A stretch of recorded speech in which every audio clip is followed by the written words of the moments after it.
Hey everyone, welcome to another edition of The Bullet. My name is Paul Lathrop. I'm the Deputy Director of New Media for the Second Amendment Foundation.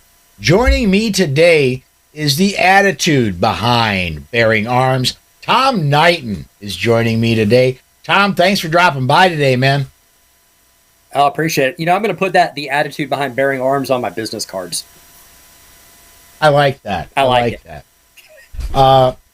Tom, it's a bit of a slow news day, but we've got a big issue to talk about.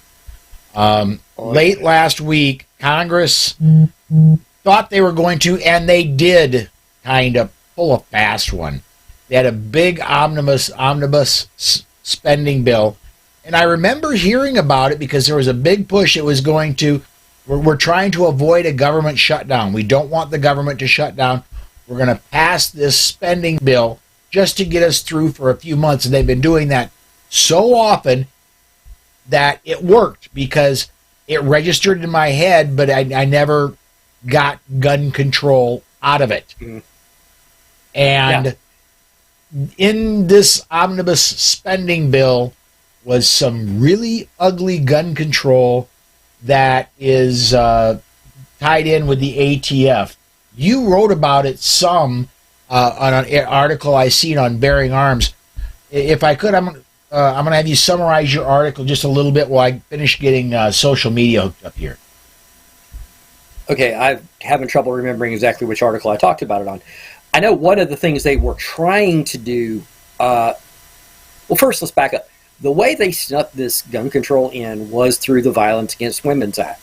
You know, this was a reauthorization for it, and the original legislation is not considered controversial, but they were pushing very hard to close the quote-unquote boyfriend loophole. And that loophole is basically people who are charged with certain crimes that may be considered domestic violence, but people aren't cohabitating, they're not dating, or they're just dating, you know, would deprive them of the right to keep and bear arms. It would be treated like a husband beating his wife.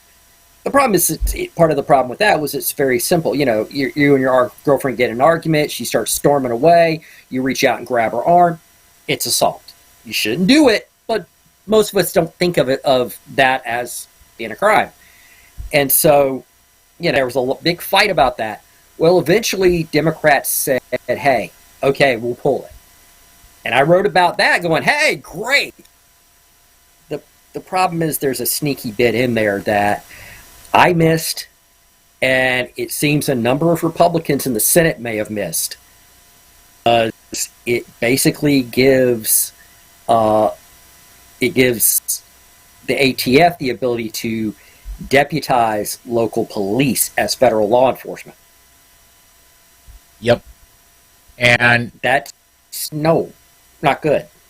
Not at all. I'm pulling up the second here. I'm pulling up some of the stuff that was sent to me for research for the next show I do, which is Polite Society Podcast, which comes up in about an hour. But some of the other things that I'm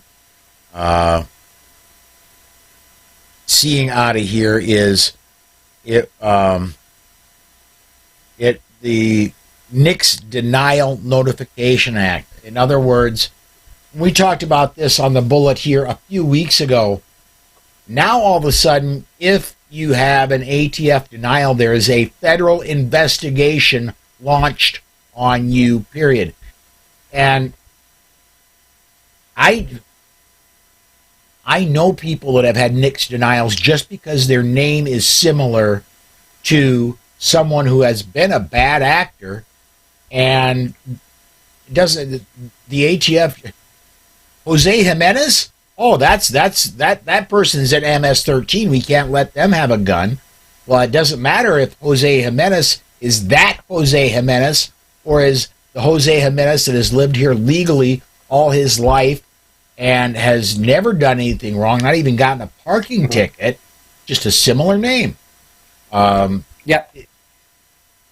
And most ATF or most NICS denials are not legitimate. They're not. Most of the people who get denied by NICS, it is a mistake. Yet there are a handful of people who are indeed bad people who, for some reason, try to buy a gun, and NICS comes back, nope. Right. But they are a tiny, tiny fraction because most of those guys know they can't legally buy a gun. Yeah, they don't even try. And so they don't.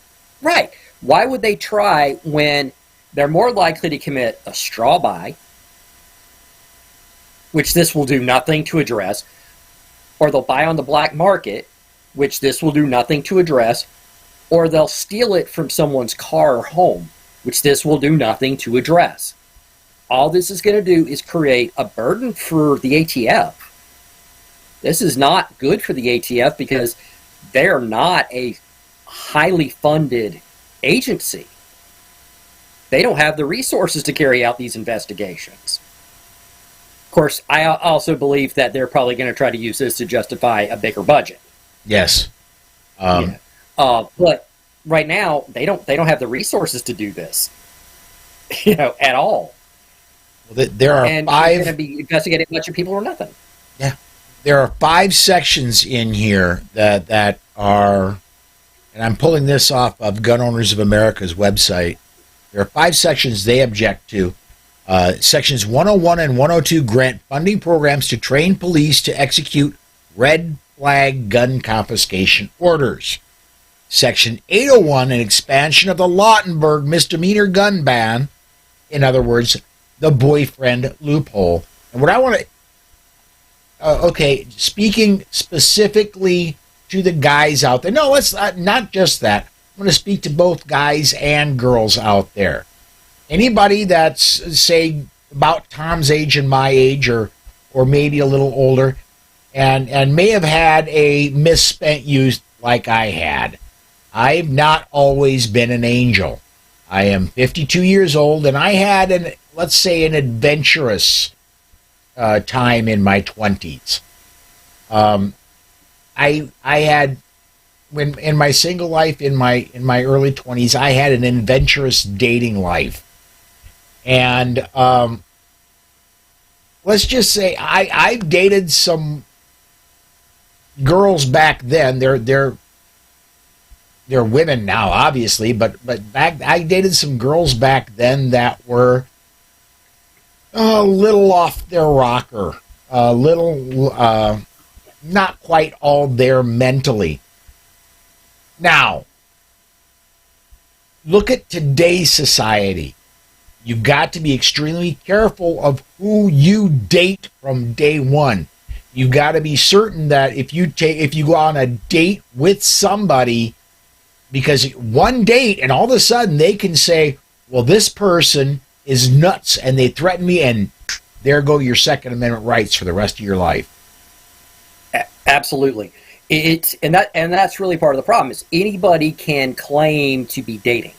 Mm-hmm. Whether you domestic violence, the domestic violence definition we've all used, involved some way to confirm there's a relationship. You either cohabitated, or there was a marriage license, or you shared children. You were both on a birth certificate for a child. There was some way to document it. Dating does not have that. All it is he said, she said. There was a girl in high school that apparently I was dating. I didn't know it. Wow. I didn't know it until halftime of a basketball game I was playing in, when a guy from the other team's like, hey, Tom, I met your girlfriend. I'm like, great, when do I meet her? Nice. Yeah. I didn't even know. It turned out it was this girl who was a little off, thought we were dating, or was telling people we were dating anyways. Now, in this case, it was disturbing but benign. There was no rabbit in the stew pot, no, anything like that, and no calling the police saying I hit her, or right. Even that I grabbed her. Remember, there's a lot of ways you can hurt someone without leaving a mark. Yes. Those are still considered assault. The problem is we have a society that is biased against men who who are alleged to commit violence against women. Most of us guys take a very dim view on anybody who hits a woman. Yes, very much to differentiate between a woman and a lady. A lady, is someone you do not hit. She throws a punch at me, she's no longer a lady, she's a woman.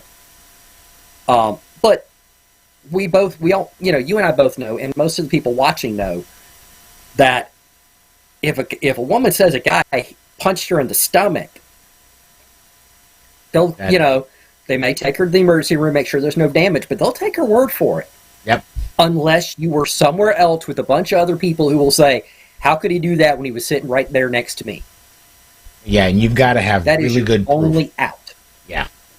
That's your only out.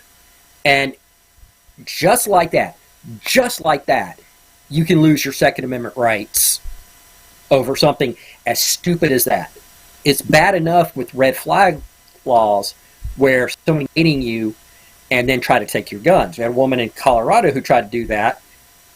She claimed she had a relationship with a police officer, but it was the cop who shot her kid. Yep, I remember who that. Suicide by cop, right? Had it not been that you had this documented history, that officer likely would have been served with a red flag order. Yep. If that had been you or me, it might very well have happened. And now you're going to make it a permanent thing. Red flag orders, as bad as they are still, in theory, temporary. This is lifetime. Going back to that Section 802 of this bill, the funding to turn state-level stalking laws into red flag gun confiscation laws. You know what? Stalking is never a good idea anyway. However, I could also turn this into the same. Stalking is, somebody could claim you're stalking. My next door neighbor could claim I'm stalking because I'm within a couple hundred yards of them, because I live within a couple hundred yards of them. And something like that, I think you should have to have extraordinary proof. And the truth of the matter is that there's a lot of guys who are doing things that are considered stalking, but it's really just they're completely clueless how to woo a woman. I mean, I'm going to be perfectly honest, man. It was amazing. I got it through high school without a restraining order, because most of what I learned about getting a girl, I learned from 80s teen comedies.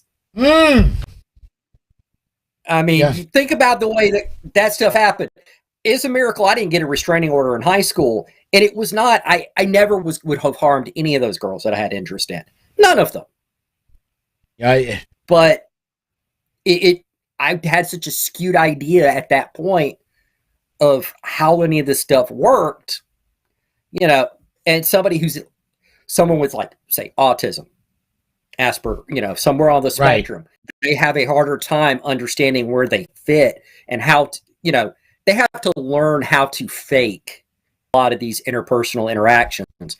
And if they learn from the wrong source, suddenly they're losing their Second Amendment rights, which they're not a danger to themselves or others. Right. They're just clueless. They got bad advice on how to do the mating dance. My personal, and this is way off base, way out of left field. My personal taste in music tends towards 80s, 70s, and some 60s music. I was listening to music the other day, and a song came on that I hadn't heard in quite a while, and I actually listened to it, and it floored me. It was a song by, and this I'm gonna catch a ration from this from people that actually know me. It was a song by the Bee Gees. Yes, I was listening to disco music.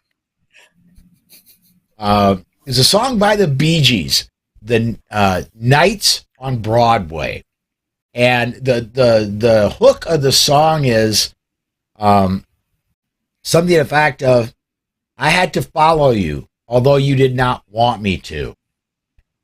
Hello, stalker. I mean, and this was a huge smash hit in the 70s. Okay, well, if music, let's talk. I think it was late '80s, maybe The Police. I'll be watching you. Yes. Yes. That's Sting has said that song is not a love song; it's about surveillance. Yeah. I remember an interview where he That's said, Stalking. an interview where he said, people have come up to him and said, we played that song at our wedding. And he's like, well, good luck. Right. Yeah, every breath you take was a song. Yeah. People miss it. Get over here. Get this comment. I always get the title mixed up, but yeah. Okay, what we got? We got Brooke saying, have a great show. I'm still watching the hearing, waiting to testify. Apparently there's stuff going on in Connecticut. So, yep. Brooke, glad to have you along for the ride. Don't have anything coming through on the... and I don't know why that's the only one that came through over on the Facebook side into my broadcast software, but when I go actually check on Facebook, John Petrolino is commenting. He says, disco is very underrated. There you go, man. I got some support there. So John's got questionable taste. He's friends with me.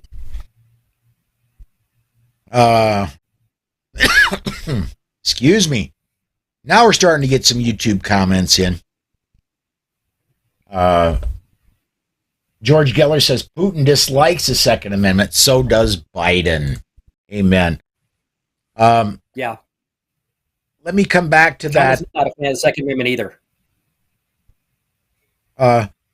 The other provisions in there, excuse me, again, sections 1101, 1102, the Nix Denial Notification Act. Again, it launches a criminal investigation into firearm backgrounds check denials, even though, and this is the statistic that Tom was talking about, 9 out of 10 times the system falsely denies a law-abiding citizen. And I had Dan Waz on, I believe it was about 2 weeks ago we talked about this on a Wednesday.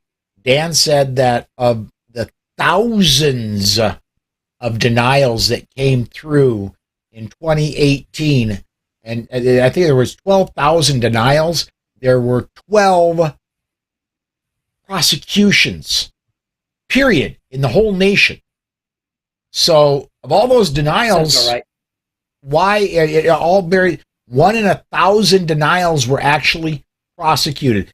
This sounds like a humongously monstrous waste of money to me. And then that's one thing the government's really good at. Yeah, it is wasting money. Finally, Section 1103, funding for the ATF to deputize local police to enforce federal gun laws, especially to undermine Second Amendment Protection Act states. There are states. That's exactly what it's about. There are states where, and Missouri comes to mind, that if they try to enforce federal law, not only they could be locked up. I mean, the state has said anybody trying to enforce a federal gun law, that any local person trying to enforce a federal gun law, they could be locked up on a state crime. And what this does is let those officers say, "Oh no, I'm not acting in capacity as a local law enforcement officer. I'm acting in capacity as a deputized ATF agent." Then, you know what? Then, deputy, I suggest you resign from your department first. Yeah, it's this. I think it's designed to go around it.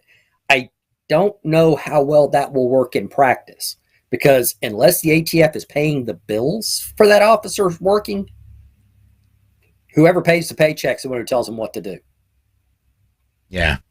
I mean, it's like if you could pass a law saying the ATF could deputize Second Amendment writers in the state of Georgia to write on behalf of ATF measures, but Barron Arms is who pays my paycheck. It doesn't matter what they could sit here and say. We can do this, and I can, unless you're paying the bills, I'm not acting on it. Right. And even if they do offer to pay the bills, it's going to be your bill would be an awfully large one, I would imagine. Well, let's put it this way: the national debt would double. Charlie Chambers never working again. Charlie Chambers wants to know: is Ohio's governor going to sign constitutional carry into law? Amanda Suffolk's talked about this when I discussed with her on the air, and her impression is he doesn't have a whole lot of choice if he wants to continue being governor, because he's got some primary challengers. If he wants to continue being governor, then he'd better. And he pushed his Ohio Strong bill pretty hard. Got nowhere with it. He burned a lot of political capital for nothing. But his Second Amendment credentials are not as burnished as he might like going into that primary. He kind of needs to. Yeah. Now, I don't think he wants to. I think you're right. I don't think he wants to. But I don't think I agree with Amanda. I don't think he really has a great choice. If this were the end of his second term, if he was term limited and on his way out, I would put money that it doesn't sign it. DeWine's very squishy on the Second Amendment. Yeah, Mitt Romney is what comes to mind. But I got 3 comments I want to get in by John Sandhills Media. Let me get his first one. His third one up is the one I'm going to do first. Then I'll get to the other 2. But he wants to know: could state, county, local officers be compelled to be deputized and enforce a federal law? John, I wish I knew the answer to that. I don't think so, because there's not a draft into effect. You can be drafted into the military, and then military law, you could be executed if you don't follow orders. There's no drafting into federal service. So I don't think so. And I mean, even their oath of office, it is to the Constitution, but not to the federal government. Right. And, that's, even if the law does say that they're compelled, they can be compelled to enforce federal law, I don't see how that survives Supreme Court challenge. I don't. And now, let's be clear, neither you or I are lawyers. And neither one of us stayed at a Holiday Inn Express last night. No, never played one on TV. Never, so I'm just you and I are both people who have spent a lot of time looking at legislation, watching court cases, seeing the arguments, and learning from those. Yes. And that's kind of where we have a bit more knowledge than the average bear on this, but we're not lawyers. But again, I don't see how it could be, how you can compel a local cop to enforce a federal law against the wishes of his chief, his city council, his county commission, the state of Missouri, against all of their wishes. Right. Now, exactly. I can see someplace like St. Louis looking up, calling the local ATF, hey, can you deputize us so we can do all this stuff, and the state of Missouri can't do anything to us. Right. Okay, New York City police officers, I don't see an issue there. Well, New York City's not going to ever be an issue there. But in like St. Louis, Kansas City, I can see them trying to take advantage of it in some way. But I think there's going to be a court battle over this one. Got really great comments coming in. I'm going to kind of hustle through some of them. Again, John over at Sandhills Media. Kansas has a hearing on a bill today that, from what I gathered from Rebecca Schmoy's testimony, would allow firearms safety in Kansas schools. And he followed up with SB 522 would require the Kansas State Board of Education to standardize a firearms safety education curriculum available to public school districts. Tom, I'm of the age when I went to school in South Dakota, I believe it was when I was in the 5th grade, we all did hunter safety education. It was not. It was a part of the public school curriculum. We all went down into the gymnasium, and we fired pellet rifles into traps as part of our qualification for hunter safety. I don't know if that was around when you were a kid. I think I'm a little older than you. Yeah, well, hunter safety was obviously around, but it was something everyone had to do on their own. Okay. But, then again, most of us grew up being taught firearm safety at home anyways. We had dads who grew up hunting. We had, then went to Vietnam and fought there and learned, more about firearms, brought that knowledge home. I had a dad who came home, got out of the Navy after doing a tour in Vietnam on the ground, came home, swore he was never going to wear a uniform again, then became a cop. So I had that level of firearm education as well. I've long said that, if you want to minimize the risk to our youth, start teaching gun safety in public schools. Mm-hmm. You could, start teaching them early, make it something they learn every single year so that it's repeated. Make it age appropriate. Obviously, you don't need to teach a senior in high school the same thing you teach a first grader. No, and you don't need to teach a first grader how to break down and clean to break down and clean a Ruger 1022. But that's not something inappropriate for a junior or senior in high school. Yeah.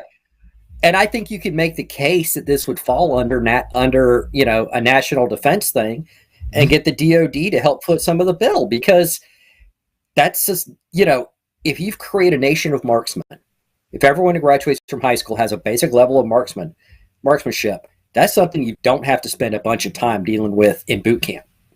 Amen. You get a couple more of these in here. Larry says the problem with following orders has a very varying place in criminal justice.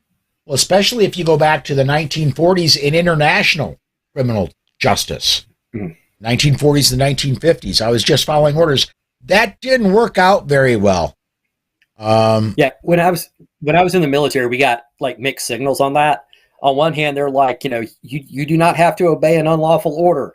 On the other hand, if you're given an unlawful order, you should still do what they tell you.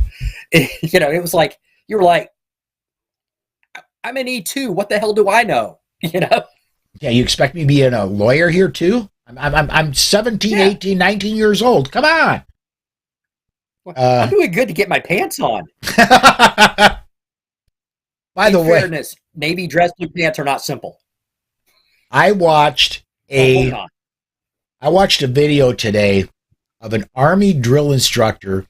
There was this young lady, a journalist from Long Island, and she gamely went down to Paris Island, and the whole thing was she wanted to learn how to make a bed like the military does. They had a drill instructor trying to teach her how to make a bed, how to make a bunk up like a boot does. And it was hilarious. I'll see if I can find it again. And please. Yeah, it was. That's just. This young journalist was very good. I mean, good humored about it, as was the drill instructor. There was no meanness. She didn't get the full effect. No, she didn't get the full effect. Well, yeah. Let me move on here. Charlie Chambers says having good attorneys as friends is vital. # risk mitigation. I would agree with that. And especially if they're Second Amendment loving attorneys. Yes. And it doesn't hurt if their last name is Gura. And then no, that doesn't hurt at all. That doesn't hurt at all. Last one, the comments that I'm going to put up for right now. Brooke says, I'm happy to report that a lot of our testimony on the bills today in Connecticut are all around racism. That without context, I can't really. That could be good. That could be not so good. I don't know. Well, considering gun control's roots are racist, I'm hoping that's what she means. Yeah.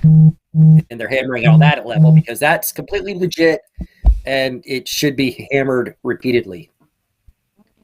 Yes, absolutely. Well, we are out of time because simply I've got to turn around in 30 minutes.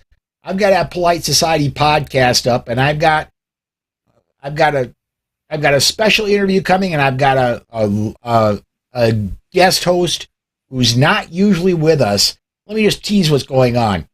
Frank Tate, who is running for the NRA Board of Directors, is going to be our interview for tonight. And a lot of my staff is out traveling and doing other assignments. And so of my regular staff, it's just Charlie Cook tonight and myself. And so I asked Rob Beckman of the Firearm Trainers podcast. He's going to be joining us tonight. So I have to shut this down, load up PSP, and get Rob the connection, get him connected before this whole thing happens in 30 minutes. So I've got to dump this off, folks. Everybody, thank you for watching. Thank you for participating. And come join me tomorrow. I'm sure we'll be not done talking about this debacle that went through the Congress. Even better, join them in 30 minutes because yes, because it's 30 minutes from now and it's worth it. It's 30 minutes from now, and I knowing from looking at show notes for PSP, even tonight we're not done talking about this.